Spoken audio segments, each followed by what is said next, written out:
the second day of our second to last week of learning before the end of the trimester. There is day 1 of the Pythagorean theorem available today. Day 2 will be tomorrow, and the assessment for that will be Monday. This is an assessment that you must complete in order to pass the class.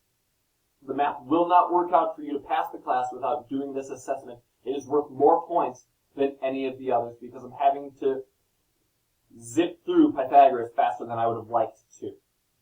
That leaves you with 4 days next week, 3 or 4 days, to catch up and pass the class.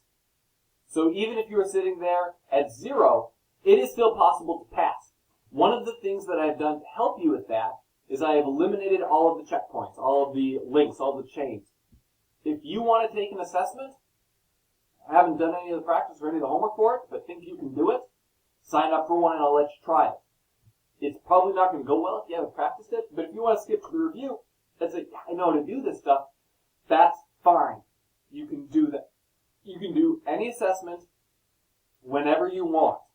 You just have to schedule it using the link right below this video that says assessment schedule.